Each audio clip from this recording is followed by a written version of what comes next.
اعوذ باللہ من الشیطان الرجیم بسم اللہ الرحمن الرحیم۔ معزز خواتین و حضرات، السلام علیکم ورحمۃ اللہ تعالی وبرکاتہ۔ میں امید کرتا ہوں آپ سب حضرات خیر و عافیت سے ہوں گے۔ یقیناً اللہ کریم ہم سب کی حفاظت فرمائے۔ اللہ تعالیٰ تمام امت مسلموں کو 100% دین کے مطابق زندگی گزارنے کی توفیق نصیب فرمائے۔ ایک میرے بھائی کا سوال تھا، قاری صاحب جادو کے مریض ہمیشہ کے لیے ٹھیک ہو سکتا ہے یا نہیں ہو سکتا؟ تو انشاءاللہ تعالیٰ آج کی اس ویڈیو میں آپ کو بتاؤں گا جادو کا مریض ہمیشہ کے لیے ٹھیک ہو سکتا ہے یا اس کے ساتھ دوبارہ معاملات چلتے ہیں۔ اس سے پہلے آپ سے گزارش ہے آپ ہمارے چینل کو سبسکرائب کر لیں اور بیل آئیکن کو بھی پریس کر دیں تاکہ ہماری کوئی بھی ویڈیو ہو آپ تک بر وقت پہنچ سکے۔ اور اگر آپ کوئی سوال پوچھنا چاہتے ہیں یا کسی موضوع کے اوپر کسی ٹاپک پر آپ ویڈیو بنوانا چاہتے ہیں عملیات کے حوالے سے، تو آپ کمنٹس باکس میں بھی رابطہ کر سکتے ہیں۔ میرے پرسنل نمبر پر بھی آپ مجھ سے واٹس ایپ پر رابطہ کر سکتے ہیں۔ انشاءاللہ تعالی میں اس کو جیسے مجھے ٹائم ملے گا میں آپ کو جواب اس کا دے دوں گا۔ محترم سامعین، یہ جو علاج کرنے والے ہوتے ہیں جس کو ہم معالجین کہتے ہیں یا عاملین کہتے ہیں یا عامل کہتے ہیں یا عملیات کے شعبے میں پیر صاحب اس کو کہتے ہیں یا بابا جی کہتے ہیں، اگر وہ خود انسان کا بچہ ہو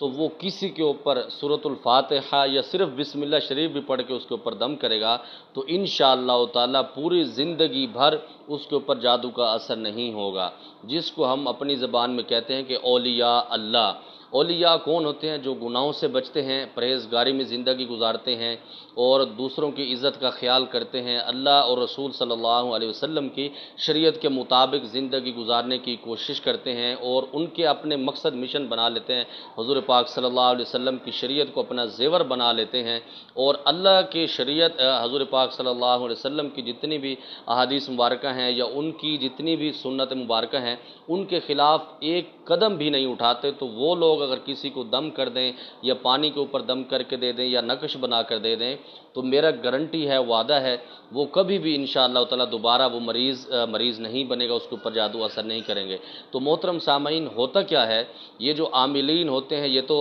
پیسے کے پجاری ہوتے ہیں یا پھر دنیا داری کے پجاری ہوتے ہیں، گناہوں کی دلدل میں پھنسے ہوتے ہیں۔ جب پھنسے ہوتے ہیں پھر ان کے پاس مریض آتا ہے تو یہ اکثر عاملین جو میرے تجربے میں آئے، جو میں نے اپنے بزرگوں سے سیکھا ہے، یہ ان کو تکے لگاتے ہیں، کبھی اس کے اوپر دم کر دیں گے، کبھی اس کے اوپر توجہ نہیں دیں گے، کبھی مطلب ایک نصاب ہے۔ اب میں اس سیٹ کے اوپر بیٹھا ہوں عملیات کے شعبے میں، تو میرے آباء و اجداد نے جو مجھے پڑھایا ہے اگر میں اس کو صحیح طرح سے عمل کرتا ہوں، مثال کے طور پر ایک بخار کا مریض آتا ہے تو میرے بابا جی اس کو بتاتے ہیں کہ آپ نے اس کو پانی کا تعویذ دینا ہے یا مالش کے لیے تعویذ دینا ہے، تو اگر اس کو میں صحیح نیت سے لکھ کر دیتا ہوں تو انشاءاللہ تعالی وہ ٹھیک ہو جائے گا۔ اگر میرے اندر کوئی پلیتی آ جاتی ہے، کوئی لالچ آ جاتی ہے تو وہ پھر ٹھیک نہیں ہوتا۔ اور دوسری لالچ کے جو حد تک ہے، آپ اس سے فیس چارجز لے سکتے ہیں، آپ کلام اللہ کے نہ لیں، آپ جو ٹائم اس کے اوپر صرف کرتے ہیں وہ معالج اس کے پیسے لے سکتا ہے۔ تو محترم سامعین، یہ کوئی بڑی بات نہیں، بلکہ ہمارے بزرگوں نے جو ہمیں سکھایا ہے یا بتلایا ہے کہ کوئی بھی مریض آپ کے پاس ہے یا آپ مریض کے پاس جائیں، کم از کم جب مریض وہ آپ سے جدا ہو یا آپ اس سے جدا ہوں، وہ تقریباً 50% مریض صحیح ہونا چاہیے، 50% ٹھیک ہونا چاہیے۔ تو میں نے اپنے بزرگوں سے کہا جی دادا جی رحمۃ اللہ علیہ سے میں نے پوچھا، میں نے کہا جی وہ تو شفا اللہ نے دینی ہے اور میں اس کو کیسے کر سکوں؟ اس نے کہا یہ آپ کے بس میں ہے۔ میں نے کہا جی کیسے؟ کہتے ہیں جی جب مریض آپ کے پاس ہے وہ پہلے ہی کمزور ہوتا ہے اور پریشان ہوتا ہے، آپ نے اس کی دل کا احوال، آپ نے اس کی جو باتیں ہیں، آپ نے بڑی توجہ سے، محبت سے، شفقت سے اس کے ساتھ پیش آنا ہے۔ جب معالج شفقت سے پیش آتا ہے اس کے ساتھ، محبت سے اس کو ڈیل کرتا ہے، آپ یقین کریں جب مریض اٹھتا ہے تو وہ اکثر لوگوں کو کہتا ہے کہ یار فلاں بابا کے پاس، فلاں عامل کے پاس، فلاں میں فقیر صاحب کے پاس، فلاں پیر صاحب کے پاس میں گیا ہوں تو میں وہیں پر بیٹھے ہوئے ٹھیک ہو گیا ہوں۔ اور الحمدللہ یہ اگر کارگزاری بتانے بیٹھوں تو کافی دن اس میں لگ سکتے ہیں کہ ہمارے بزرگوں کو کیا اس میں معاملات ہیں، اللہ تعالیٰ نے کتنا ان کو درجہ دیا ہوا تھا۔ اچھا، جو لوگ کہتے ہیں نا کہ جادو کا علاج نہیں ہو سکتا یا بالکل ٹھیک نہیں ہو سکتا، یہ بھی غلط ہے۔ ہاں، اس میں ایک پوزیشن ایسی ہوتی ہے جو حسد کی بنا پر جادو کیا جاتا ہے۔ مثال کے طور پر کچھ لوگ ہوتے ہیں ان کے پاس پیسہ زیادہ ہوتا ہے تو ان کے خاندان والے ان سے حسد کرتے ہیں، تو جب وہ کچھ بہتر ہونے لگ جائے، ظاہر فطری عمل ہے۔ اب مثال کے طور پر کسی کے اوپر کسی نے جادو کروایا، اب وہ کوئی اس کے گھر میں مہمان، میں اپنی مثال دیتا ہوں، اگر میرے اوپر کسی نے جادو کروایا تو میں 8-10 سال اگر اس میں بیمار رہتا ہوں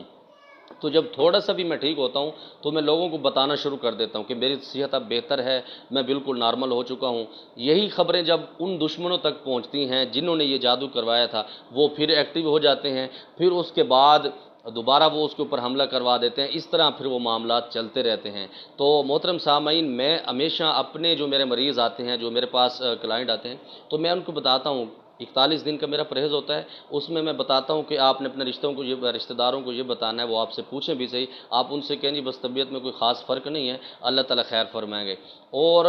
یہ انسان کے اوپر ہے، جو میرے بھائی کا سوال تھا، میں اسی کی طرف دوبارہ آ رہا ہوں کہ انسان جو عامل ہوتا ہے وہ خود انسان کا بچہ بن جائے، گناہوں سے بچ جائے، خود پرہیزگاری کرے۔ یہ جو پرہیز لوگوں کو بتاتے ہیں، اگر وہ خود اس پر عمل کرنا شروع کر دے تو انشاءاللہ تعالی مریض ٹھیک ہو سکتا ہے۔ یہ اللہ تعالیٰ کے کلام میں اتنی شفا ہے۔ اور میں آپ کو بتا دوں، یہ جادو جو ہوتا ہے، جو تعویذات کا اثر ہوتا ہے ناجائز، جس کو ہم کالا علم کے وار کہتے ہیں، جو کالا علم ہوتا ہے یا جادو کا زور ہوتا ہے، اس کی اتنی اوقات نہیں ہوتی اللہ کے کلام کے مطابق۔ اللہ کی کلام میں اتنی تاثیر طاقت ہے کہ آپ اس کو سوچ بھی نہیں سکتے، آپ حیران رہ جائیں گے، اتنا اللہ تعالیٰ نے اس کے اندر معاملات کیا۔ مسئلہ کیا ہوتا ہے کہ ہمارے ذہنوں کی ایک چیز بیٹھ گئی ہے کہ جادو زیادہ اثر کرتا ہے، اور کالے علم کا علاج جو ہوتا ہے کالے علم سے ہی کیا جاتا ہے۔ یہ ہمارے ذہنوں کے اندر کچھ چیزیں بیٹھ گئی ہیں جس وجہ سے مریض ٹھیک نہیں ہوتا۔ اور دوسری بات، اکثر مریض، اب مثال کے طور پر ایک مریض 8 یا 10 سال بیمار رہا ہے تو اس کو کچھ ٹائم لگتا ہے، جب وہ ٹائم لگتا ہے تو اس کی عادتیں کچھ عرصہ تک ویسے ہی رہتی ہیں۔ مثال کے طور پر اب اس میں سر میں درد تھا تو ظاہر فطری عمل ہے کہ اب وہ 8 سال سے اس کے سر میں درد تھا، یا اس کے سر کے اوپر بوجھ تھا، یا کندھوں میں بوجھ تھا، تو وہ اس کو 2-3 مہینے، 1 سال، 1.5 سال اس کو ویسے ہی محسوس ہوتا ہے۔ اور محترم سامعین، جو ایک کام کی بات ہے، میری عاملین سے گزارش ہے، آپ جس کا بھی علاج کرتے ہیں، چاہے آپ کسی کے بھی شاگرد ہیں، آپ میرے شاگرد نہیں ہیں یا مجھ سے آپ نہیں سیکھے ہوئے، تو کم از کم اتنا کیا کریں، جس مریض کا بھی آپ علاج کریں اینڈ پر آپ اس کو حصار کا عمل ضرور دیں، تاکہ وہ روزانہ کی بنیاد پر حصار کا عمل مختصر سا پڑھتا رہے اور اپنے اہل خانہ کو محفوظ کر سکے۔ مجھے امید ہے جو میرے بھائی کا سوال تھا اس کا جواب اس کو مل چکا ہوگا۔ اللہ کریم ہم سب کی حفاظت فرمائے۔ اللہ تعالیٰ تمام امت مسلمہ کو 100% دین کے مطابق زندگی گزارنے کی توفیق نصیب فرمائے۔ السلام علیکم ورحمۃ اللہ تعالیٰ وبرکاتہ۔